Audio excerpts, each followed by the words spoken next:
I'm your inner dream monologue, and you're fast asleep, so I'll be quick. Great job using the Colgate Optic White Overnight Teeth Whitening Pen before bed. When used as directed, it gives you a visibly whiter smile in just 7 days. So while I fly and talk to animals, you're removing teeth stains with ease. Sweet dreams. And when you wake up, keep on living life to the brightest. Colgate Optic White. Find it at all major retailers.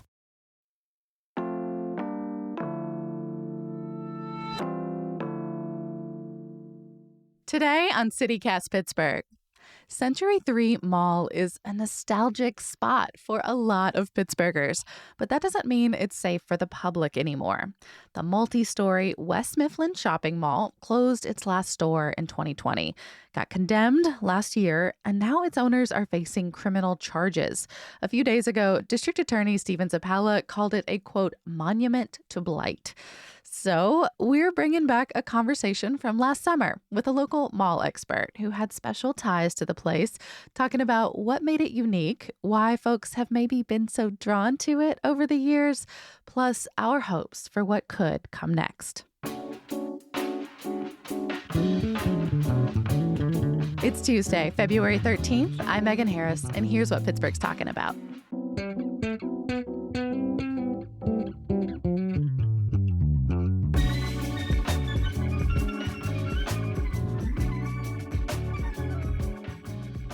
Matthew Newton, welcome to CityCast. Yeah, thank you. Thank you for having me, Megan. You literally wrote the book on shopping malls some years ago. It's actually on my bookshelf downstairs. It's a really beautiful little book called Shopping Mall.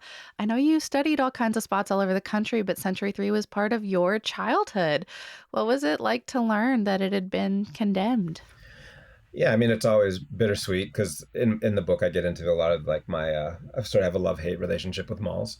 Of course, it's more, the older I get, the more it's a love It's relation. loving criticism. Yeah, I think the love sort of like grows as I get older because, of course, as they fall, one by one, it seems like. But yeah, Century 3 Mall, definitely the news of it being condemned was definitely like, I mean, everybody knew it was going to happen, but it's like, I don't think we knew that, like all the terrible things with like arson and all these different things that have happened in the mall. So it's it's a little definitely a little bittersweet, Well, I mean, it felt like there was going to be some hope. Moonbeam Capital, this company based out of Vegas, bought it in 2013 with all these promises to fix it up.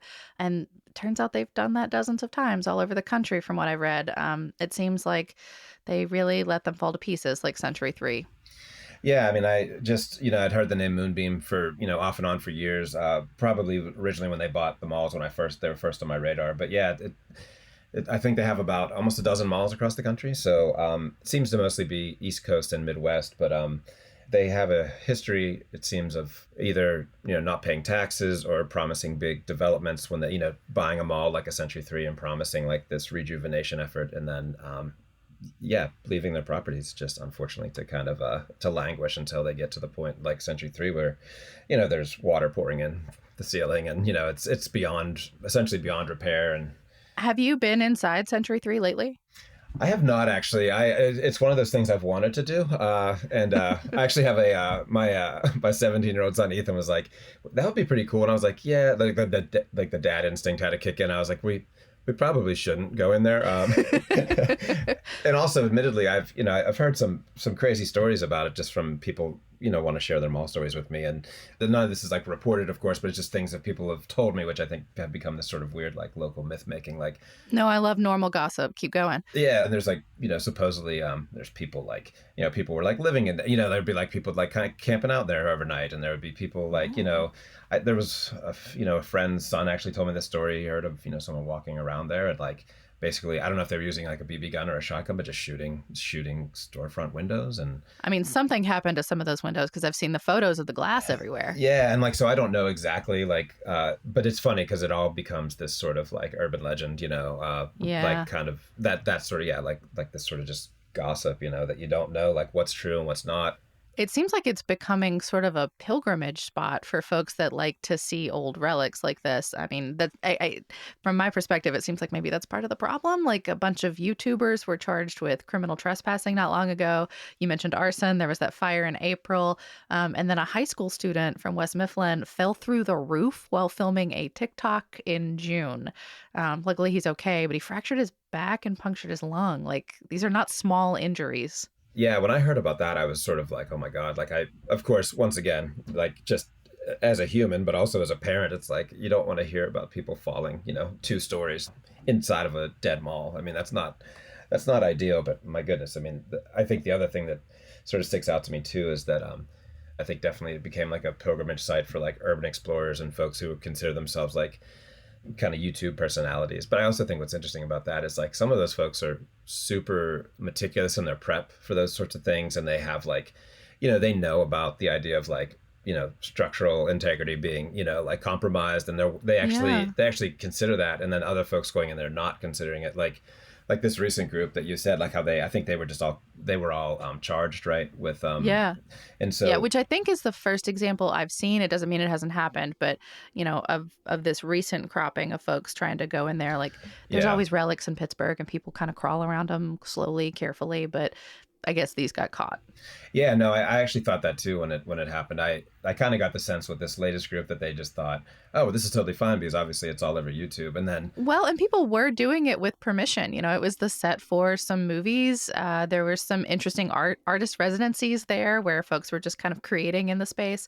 I was never clear on whether all of that was happening with full permission, but I mean, I assume at least the film sets, for example, had to have been. The insurance needed it. yeah, the artist collectives that were working in there, that was when the mall was still open, and they definitely had permission. I actually think they paid rent. They might have actually paid rent to like rent a storefront for a while. Wow. Okay. Yeah. And then there were some holdouts too. That comic book store was there forever. Oh yeah, you got to give a shout out to New Dimension for Hmm.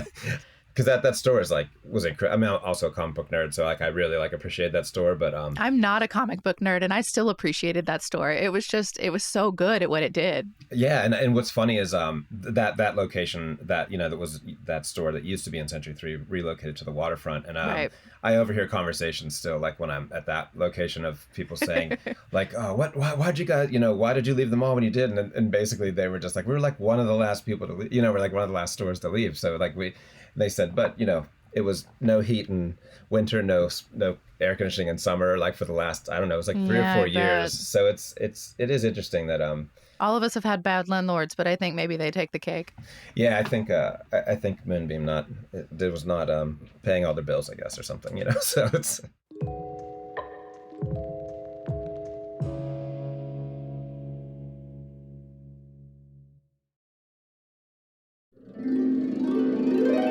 Hi, I'm your inner dream monologue, and you're fast asleep, so I'll be quick. Great job using the Colgate Optic White Overnight Teeth Whitening Pen before bed. When used as directed, it gives you a visibly whiter smile in just 7 days. So while I fly and talk to animals, you're removing teeth stains with ease. Sweet dreams. And when you wake up, keep on living life to the brightest. Colgate Optic White. Find it at all major retailers. Shipping can make or break a sale, so optimize how you ship your orders with ShipStation. They make it easy to automate and manage orders no matter how big your business grows. And they might even be able to help reduce shipping and warehouse costs. So optimize and keep up your momentum for growth with ShipStation. Sign up for your free 60-day trial now at ShipStation.com and use the code POD. That's ShipStation.com with the code POD. Well, so take us back to the mall's early days. What was it like when it originally opened in its heyday? yeah, well, it's a super Pittsburgh story, which pretty much We love like those. well, yeah, right. And as many stories in Pittsburgh, at any sort of real estate development, it starts with being the site of a former site that U.S. Steel owned. U.S. Steel actually had its own realty division, which I recently found out whenever I was kind of like looking back at some things, and it's like they actually owned the site. And they were looking to do something with it. And it was actually a slag heap, which is just like the cast off from, working with iron ore and basically like, making steel and iron. And And I didn't realize it was as old as it was. I was reading about it. 1979 was originally when it was built and opened. yeah, it opened in 1979. I believe I believe U.S. Steel, like about a decade earlier is when they started basically the slag heap was actually called Brown's Dump, which I'm not exactly sure why. But And it was about 200 feet tall, from what I understand, and it was almost like a little mini slag mountain, I guess. And literally, train cars used to pull up to it and pour slag onto it. And it would be supposedly at night, it sort of had like a glow when that happened. Oh my gosh! So it went from that to being flattened for it took several years, I guess, for them to sort of really like get the site prepared. But yeah, 1976 construction started for Century 3, and then it opened in 1979. So it's actually not like in that first wave of malls by any stretch. It's definitely when malls were already becoming like a huge deal, like all across the country. But well, and I know from your book that a lot of malls had like some kind of special kitschy thing that they like hung their hat on. Something that was exciting about this location versus that one. What was Century 3's thing?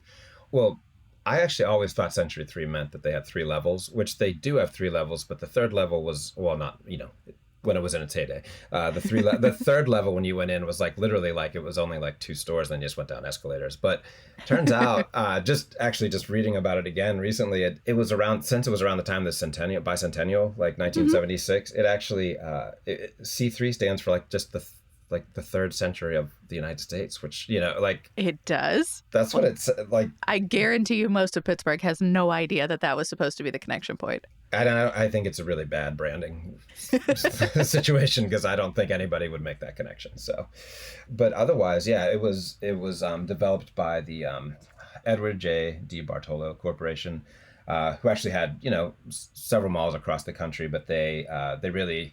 Century 3 was a pretty big undertaking at the time because I believe when it opened, it was like the third largest mall in the world. Wow. But I feel like that was like a selling feature for any time a mall opened because it's like 1.2 million square feet or so, like when it opened. That's what I read too. Yeah. So and that's, there's now been probably, dozens of malls bigger because you have, of course, like the American Dream Mall, New Jersey, you have these, Mall of America. But yeah, so it was a pretty big deal. And especially, over that way, all those folks were looking at a slag heap for many years. So you figure they were and from what I understand, like in the run up to them leveling the space and actually putting the mall in, that's when a lot of those businesses along 51 started to kind of pop up. Yeah. Well, in your heyday for it would have been like the mid to late 80s, early 90s? Yeah, I definitely bought my first pair of Vans there, Yeah. Well, I was going to ask, like, what was the vibe? Like, what was the fun thing to do? Yeah, I was going to say that was the thing. It was sort of like, that was like the heyday of like, everybody walking around in their little sort of like social groups, you had like sort of like your gearhead folks, you had your jocks, it was like it was like a larger microcosm, I guess, of like of high school, in the area. And of course you had adults and everything there, but that's not what you were worried about when you were, like a teenager, people following their crushes or whatever. It was like the usual weird mall situation, but it just felt so exotic, Hey, I think it's one of those weird like shared experiences so many American teenagers have of a certain era, right? Like, right. It was the place to be, or it was the place you kind of wanted to be, or like, stuff would happen over there. And if you weren't there, then like, oh my gosh. What do you think was the first sign then that Century 3 was going downhill, that, this maybe isn't going to last forever?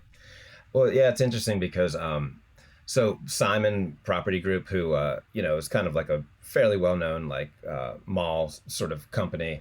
Yeah, I think they still have Ross Park Mall, don't they? Ross Park Mall, which is actually a super good example of like a Simon Property and what they normally do. Like they normally kind of start to bring in more upscale retail, like, kind of big national names like Nordstrom. Yep, they've got like, Burberry and Louis Vuitton. Like they're doing fine. Yeah, they're doing really great. Actually, it seems like it's like one of those malls where it's like, yeah, they've made it a pretty big destination. But Simon had it for a while, and it seemed like it was going to be okay in like in the 2000s sort of, and then it seems like it's like once Simon sort of started to seem to lose interest, like in the mall, like and I feel like they definitely seem like they understand malls, and they were always like doing, as a mall sort of company, were really, kind of on top of trends and things like that. And it's like almost like the death knell for a mall is often when you see independent businesses going in, which shouldn't be the way it is. It should be incredible that like the community actually is coming into the mall and being able to use it. But it's almost like always because the mall has such a vacancy rate that like they're lowering rents, and actually people like normal average, independent businesses can afford then to actually come into the mall. But then that's almost always the sign that like finances are bad because, they're having that means the rent is low. That means they've been dropping rent. That means they have high vacancy rates. So it's almost like goes back to the origins of the mall, whenever the malls were basically killing main streets in small towns. It's almost like, there's, I don't know, there's some sort of like weird poetry in there. I don't know, or like but yeah. Yeah. Well, so I guess as sort of a eulogy, maybe, we saw where someone on Reddit had asked people what they would like to see the mall become. Like, if money were no object at all and it were up to all of us, what could it be? 80 acres, 200 stores, 6 anchors, 1.2.5-ish million square feet. Can I read you a few of their ideas? Oh, yeah, I'd like to hear it. One of them was a lunar surface training center, That'd be incredible.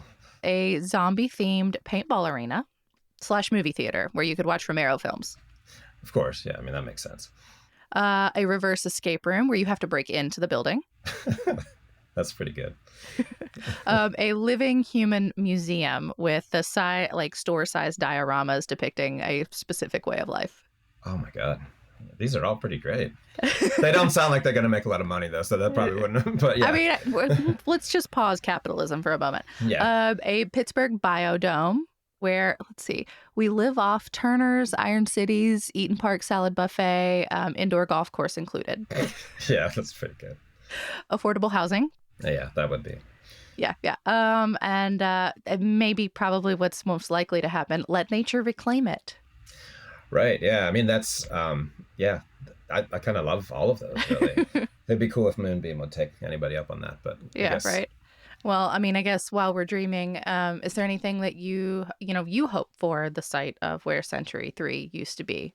What would be your big dream? Yeah, that's a good question. I wouldn't mind seeing it get reclaimed by nature, quite honestly. But I mean, obviously in a more productive way. I live in the East, and Churchill Valley Country Club has turned into a greenway now. Like, it was abandoned for years. It was an abandoned golf course, and it turned into a greenway that's actually kind of beautiful now.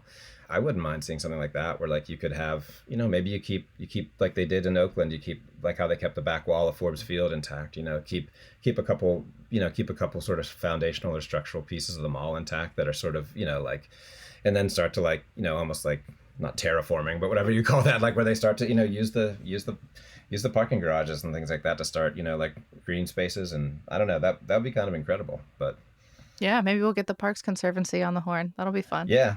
Matthew Newton is a writer and editor who also works in art museum publishing. Thank you so much for talking to us. Yeah, thank you, Megan. I really appreciate it. So we talked to Matthew back in August, and there have been some updates. Allegheny County's district attorney has filed those criminal charges against Moonbeam for causing and risking catastrophe and making a public nuisance. The Trib reports they still owe $150,000 in fines. Demolition could also be on its way. Zappala said the Court of Common Pleas could take control of the entire 90-acre property, knock down the building, and then sell it. The cost to demolish is estimated around $12 or $13 million, but Zappala says the sale could bring in $32 to $40 million if they find the right buyer.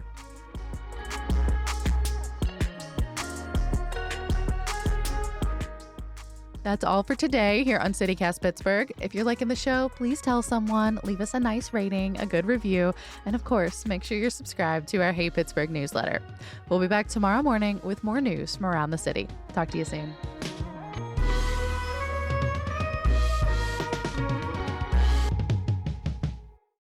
If Century 3 does get demolished, what will Century 3 Chevrolet be minutes away from?